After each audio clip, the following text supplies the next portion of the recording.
सबसे पहली बात तो उर्मिला जो मातोड़कर हैं वो एक बुझा हुआ चिराग हैं बॉलीवुड का।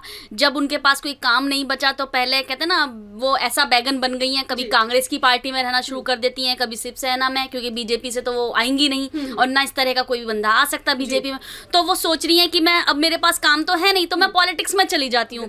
किसी पे कभी ऐसा ट्वीट कर देती हूँ, कभी किसी के पास ड्रग्स के बारे में बात करने लग जाती हूँ। लेकिन जिसका मेरा दिया बुझ चुका है, जिस बॉलीवुड से मेरा जिसकी वजह से मेरी पहचान थी यानी कि उर्मिला मातोड़कर की, मैं उस पर बात ना करके पॉलिटिक्स में आती हूँ और फिर लोगों के बारे में कुछ ना कुछ बात करती हूँ जिससे कि मैं लाइमलाइट में आऊंगी। हो सकता है उनको फिर पिक्चर भी मिल जाए। तो उनका प्लानिंग मुझे लगता है वो इस तरह की चल रही है। अगर उनकी इस तरह की प्लानिंग नहीं होती तो जिस तरह की उन्हें कांग्रेस में करारी हार का सामना करना पड़ा है ना, वो कभी पॉलिटिक्स में दोबारा वापस आती ही नहीं। क्योंकि ना एक तरह से ना कांग्रेस में आके उन्होंने करारा चमाटा लगाया, करारा तमाचा लगाया जो जनता के थ्रू लगा है, और अब वो शिवसेना में आ रही है। शिवसेना में आके तुम करना क्या चाहती हो? जब तुम कांग्रेस में थी, कांग्रेस में जब तुमने शुरुआत में तो कांग्रेस की बड़ी बढ़ाइयाँ करी, मैं कांग्रेस में इसीलिए आई हूँ क्योंकि ये बड़ी पुरानी पार्टी है, बड़ा करती है, बड़ा ऐसे समय से चली आ रही है। और फिर जब तुम निकलती हो तो फिर तुम निकलने के बाद बोलती हो मैं इसलिए निकल रही हूँ इसमें से क्योंकि यहाँ पे बाप माँ और बेटे की राजनीति चल रही है। भाई साहब आप भूल गई हो मैडम, लगता है आपका ना थोड़ा सा आपको आईक्यू लेवल अपना बढ़ाना पड़ेगा। आप ना केवल कहते हैं ना जो हम जिस चीज के लिए बने होते हैं हमें वही चीज ठीक लगती है, तो वो केवल ना एक बॉलीवुड के लिए ही बनी है, पिक्चरों में डांस करने लायक ही बनी है, पिक्चर में एक्टिंग करने, वो ना जनता के सामने आके एक्टिंग नहीं कर सकती क्योंकि उन्होंने पूरी स्टडी करनी पड़ेगी, पूरा होमवर्क करना पड़ेगा। आपको जानना ये चाहिए क्योंकि शिवसेना को लोग कहते क्या है, आप खुद बताइए शिवसेना को क्या बोलते हैं? भाई शिवसेना को सोनिया सेना बोलते हैं ना। जब आप उसमें आ रही हो तब भी तो आप इंडिविजुअल सोनिया सेना में आ रही हो। भाई कहीं ना कहीं तो तार उससे लिंक है ना। तो मैडम को मुझे यही बात समझ नहीं आ रही। उर्मिला मातोड़कर बोलती ही कुछ है, करती कुछ है।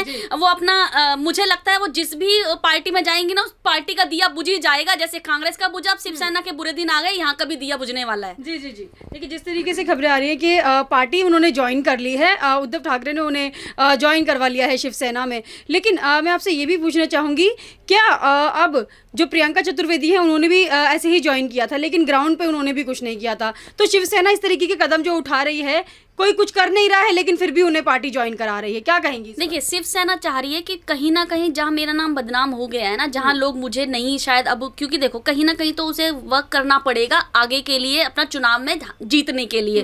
क्योंकि ग्राउंड रिपोर्ट में क्या उसने जीरो काम नहीं किया? आप रिपोर्ट की बात कर रहे हो, उसने 0% काम नहीं किया जिससे कि जनता के दिल में महाराज गवर्नमेंट इस तरह से अपनी जगह नहीं बना पाई है कि वो दोबारा से सत्ता में आए। तो अब उसने क्या स्ट्रेटेजी अपनाई है? काम पे बात नहीं करेंगे, विकास नहीं करेंगे, महाराष्ट्र की जो जनता है उसके दिलों में नहीं उतरेंगे। वो सोच रहे हैं हम किसी एक बहुत खूबसूरत कहते हैं ना उसको लिया है, एक्ट्रेस को लिया है और वो अपनी खूबसूरती के लिए अपने वोट बटोर लेगी।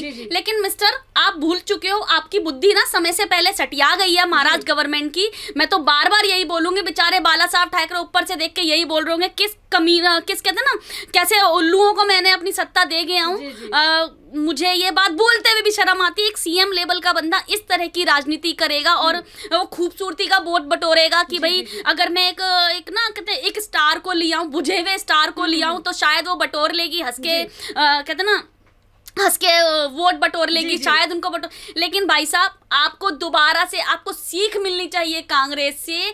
कांग्रेस जैसे ही कांग्रेस का जैसे सुपड़ा साफ हुआ है ना ऑल इंडिया से जो हो रहा है, जहाँ पे भी अब आई है वहां से भी होगा। सर जी केवल शिवसेना कहाँ पे? शिवसेना तो महाराष्ट्र में है ना। तो शिवसेना का भी बहुत तगड़ा सुपड़ा साफ होगा और वो आने वाले चुनाव में होगा, चाहे आप कुछ भी कर लो। आप अगर ऐश्वर्या राय को भी ले आओगे ना तब भी लोग आपको वोट नहीं देंगे, क्योंकि लोग वोट देंगे विकास को, लोग वोट देंगे काम को, लोग वोट देंगे आपके इस कहते हैं ना अड़ियल रवैये पे, आपके इस तानाशाही रवैये पे आपको जनता वोट नहीं देगी। आप किसी को भी उठा के जेल में डाल दो, किसी का भी घर तोड़ दो, आपके इस रवैये पे नहीं वोट देगी। क्या बोलते हैं आप किसी के भी बच्चे को खरोंच के निशान, अर्नब गोस्वामी का केस सबको पता है, ठीक है, उनको सुप्रीम कोर्ट लताड़ मारती है। कंगना रनावत के केस में उनको हाई कोर्ट लताड़ मारता है। इनकी कहते हैं इनकी बीएमसी को कर रही है, इनके चर्सी गंजेड़ी इनके निकल रहे हैं, इनका इतनी सारी सब कुछ चीज निकल रही है। आप उस पर बात करो, शायद हमें लगता है हमारी जनता बहुत भोली है, आपकी बातें भूल जाएगी। अगर आप चर्सी गंजेड़ियों के ऊपर कोई शिकंजा कसते हो ना, शायद जनता आपका सपोर्ट करे, वरना ना आपका जैसे बॉलीवुड का बायकॉट हुआ है ना, चुनाव के समय में आपका बॉलीवुड बायकॉट होगा, शिवसेना बायकॉट। उर्मिला मातोड़कर एक पागल औरत है जो कि कहते हैं ना जब जिसके घर में अगर कोई प्रॉब्लम होती है ना, सबसे पहले हम बताते हैं कि हमारे घर में ये प्रॉब्लम है। भाई बॉलीवुड एक तरह से, चाहे वो एक्टर्स हो चाहे वो एक्टर हो, उन सबका वो घर है, उन सबकी कर्म भूमि है मुंबई, ठीक है। वो लोग उस पर बात नहीं करते, ड्रगिस्ट पे बात नहीं करते, गंजेड़ियों पे बात नहीं करते, यहाँ तक कि आपका क्या है वो लल्ली जो थी वो निकल, मुझे भारती पे बात नहीं कर रही, ठीक है। स्वरा भास्कर पे कोई मतलब इस तरह की बात नहीं करी कि ये ट्वीट कैसे कर सकते हैं या टुकड़े टुकड़े गैंग में से कैसे शामिल हो सकती है। और आप इस तरह की बात करते हो कि कंगना रनावत से कि आपको पता है ये चरस कहाँ पे उगता है, कहाँ से आता है। मैडम, आप अगर आप शिवसेना में आई हो ना, तो आपको भी बताया जाएगा आप कहाँ से आई हो और कहाँ तक जाओगी। आप शिवसेना से भी निकाली जाओगी, क्योंकि आपको देखिए शिवसेना इस तरह की राजनीति कर रही है। यहाँ पर ना मैं मुंबई में एक तरह की राजनीति एक चेहरे की हो गई है, यहाँ पे दिमाग की राजनीति नहीं है। ये लोग ना एक्ट्रेस मुंह का खाते हैं, अपने दिमाग का नहीं खाते। शायद अगर इनके पास दिमाग होता तो वो शिवसेना में नहीं आती। वो रीजन इसीलिए है, शिवसेना वाले सोच रहे हैं कि कंगना रनावत के टक्कर में मैं एक और डुप्लीकेट कंगना रनावत लिया हूँ और उर्मिला मातोड़कर डुप्लीकेट कंगना रनावत हो जाएंगी। लेकिन मैडम उर्मिला मातोड़कर की आप उर्मिला मातोड़कर जी, आप कंगना रनावत को कभी भी रिप्लेस नहीं कर सकती। आप डुप्लीकेट हो, डुप्लीकेट ही रहोगी। रीजन है रिप्लेस ना करने का, उसकी तरह बोल्ड बन के दिखाओ, उसकी तरह सामने ना आंखों में आंखें डाल के बोलना सिखाओ। तुम्हारी तरह ना ये ट्वीट करके नहीं बोला कि क्या बोलते हैं गांजा कहाँ उगता है। मुझे तो लगता है गांजा शायद आपकी छत पे उगता होगा, जितना जो आप सपोर्ट कर रही हो गंजेड़ी नशेड़ियों को, जो कि इलीगल एक्टिविटी है, इलीगल तत्व है। और फिर बाद में आप बोलती हो क्या बोलते हैं बेटावाद की राजनीति चल रही है। भाई क्या है आपके पास दिमाग नहीं है, आप केवल मुंह का खाती हो। तो मुंह के खाने वाले ना केवल बॉलीवुड में ही शूट करते हैं। जो इंसान जिस चीज के लिए बना है वो अगर वही काम करे ना, उसके लिए वो बेस्ट होता है। जैसे आप एंकरिंग करी तो आप एंकरिंग के लिए अच्छे, मैं एडवोकेट हूँ तो मैं एडवोकेट। वो बॉलीवुड है भाई, वो बॉलीवुड में आप केवल झूठी मुठ की एक्टिंग, स्क्रिप्टेड आप बहुत अच्छा काम कर सकते हो, बहुत अच्छा नाच सकते हो, बहुत अच्छे किसी भी हीरो के साथ आप बहुत किसी भी तरह के सीन आप देने में परफेक्ट होगे। लेकिन आप जनता के सामने आके एक नेता नहीं बन सकते, क्योंकि आप में वो काबिलियत नहीं है, आप में वो काम करने का जज्बा नहीं है। आप वो कहते हैं ना, आप लोग ना एक जो इंसान जो जनता है, एक हम लोगों की पर्सनल अपनी अपनी बहुत सारी चीजें होती है, आप उससे रूबरू नहीं हो। आप अपने घर से सब्जियां निकलने तो बाहर जाती नहीं हो, आप मुंबई में आके चुनाव लड़ोगी, क्या करोगी आप भाई। आप मैडम शिवसेना की उल्टी गिनती शुरू हो गई है। जिस तरह से वो पागलों वाली हरकतें करना शुरू कर रहे हैं ना, अपना कभी उसको ले रहे हैं। शायद मुझे लगता है अभी तो क्या बोलते हैं बॉलीवुड में से तमाम एक्टर हैं जिनके दुए बुझ चुके हैं, जिनके काम वाम तो है नहीं, शायद वो भी लोग अब इसमें शामिल हो जाए, क्योंकि कहीं ना कहीं तो शिवसेना मुंबई वालों का सपोर्ट करती ही है और करती ही रहेगी। क्योंकि उनके घर के दीपक, उनके घर का खाना, उनके घर का आटा, उनके घर का राशन इसी बॉलीवुड से आ रहा है, इसी कहते हैं ना इसी गंदगी आपके टेररिस्ट से आ रहा है, आपके इसी कहते हैं ना नेपोटिज्म से आ रहा है। वो पैसा उन्हीं से आ रहा है। वो पैसा अगर वो नहीं आएगा, उनका सपोर्ट नहीं करेंगे तो उनका खाना पानी सब बंद हो जाएगा। जी आपने बाला साहिब ठाकरे का नाम यहाँ पर लिया था, जो हिंदुत्व की बात करते थे। ऐसे ही वहाँ पर कंपटीशन हुआ करता था, जो कि जिसको ज़्यादा अच्छी आरती आती है ये कंपटीशन हुआ करता था। लेकिन अभी जो उद्धव ठाकरे जी कंपटीशन करवा रहे हैं, वो करवा रहे हैं कि अजान कौन अच्छी करेगा। तो इस पर आप क्या कहेंगे? सीधा बाला साहिब ठाकरे जो हिंदुत्व की बात करते थे और अब अजान पे आ गए। भाई उद्धव ठाकरे की बुद्धि सटिया गई है समय से पहले, वो समय से पहले बंदा पागल हो गया है।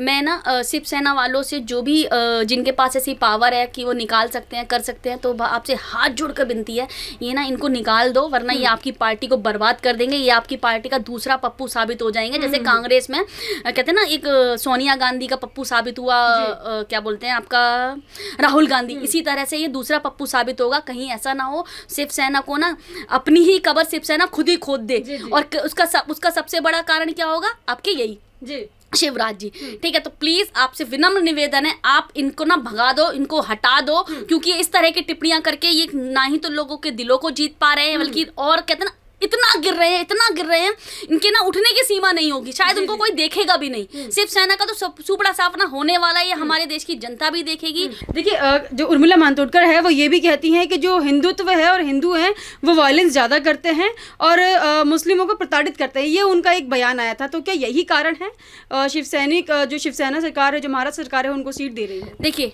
ये ना ट्रेंड रहा है हमारे देश में कि अगर आप हिंदू के बारे में बुरा बोलोगे तो या तो आपको कांग्रेस ले लेगी, कैप्चर कर लेगी, या आपको आप पार्टी भी कैप्चर कर सकेगी, या अपोजिट जितने भी लोग होंगे सब कैप्चर कर लेंगे। अगर आप मोदी को खड़े होकर गाली बक दो तो हम कोई भी पार्टी में आपको ऊंचा पद दे दिया जाएगा। सेम शिवसेना ने भी यही करा है। यहाँ पे हिंदुत्व की बुराई करके, भाई आप हिंदुस्तान में रहती हो, ठीक है, हिंदुस्तान एक ऐसी कंट्री है जहाँ पे हर धर्म को बराबर इज्जत दी जाती है, हर धर्म, चाहे वो हिंदू हो, मुस्लिम, क्रिश्चियन, किसी भी धर्म से हो, और आप हमारे धर्म के बारे में बुराई करती हो।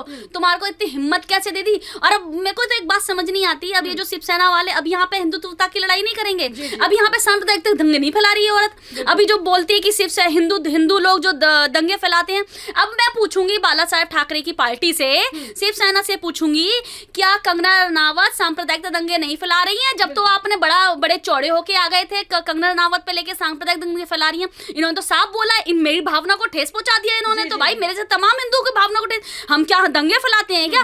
दंगे तुम जैसे स्पीच लोग फैलाते हैं, जिनका कोई स्टेटस होता है, जो स्टेटस सिंबल होते हैं, जिनको लोग देखते हैं, तुम लोग दंगे फैलाते हो, ये लोग दंगे फैलाते हैं, ये बॉलीवुड दंगे फैलाता है, शिवसेना दंगे फैलाती है, दंगे फैलाने वाली कांग्रेस पार्टी है, दंगे फैलाने वाली शिवसेना, ये सारे लोग दंगे फैलाते हैं। दंगे कोई सांप्रदायिकता नहीं फैलाता, ना दंगे हिंदू फैलाता, ना दंगे मुस्लिम फैलाता। दंगे खाली यही पार्टी फैलाती है जो कि हिंदू मुस्लिम की लड़ाई कराती है। हिंदू मुस्लिम की लड़ाई कराने का फायदा कौन खाता है? फायदा कौन उठाता है? इसका फायदा उठाती है हमारी ये पॉलिटिक्स पार्टी, जिसका फायदा ये औरत ने उठाया है पार्टी में शामिल होके। मोदी को गाली बक दो तो शिवसेना में आ जाओ, और हिंदुत्व को गाली बक दो तो कांग्रेस पार्टी शामिल हो जाए। अभी यहाँ पे दिल्ली में जो रियॉट हुए थे, इसमें आप दंगे फैला दो तो आप पार्टी में आ जाओ। भाई अपोजिशन का यही रूल रहा है। अगर आपने जो भी पार्टी आपकी इस टाइम सत्ता में है, उसकी अगर बुराई कर दो तो आपको कहीं ना कहीं हमारी पीआर टीम ऐसी होगी जो आपको कैप्चर कर लेगी और आपको जरूर पद दे देगी, चाहे आपने काम किया हो या आप काम करने लायक भी ना हो।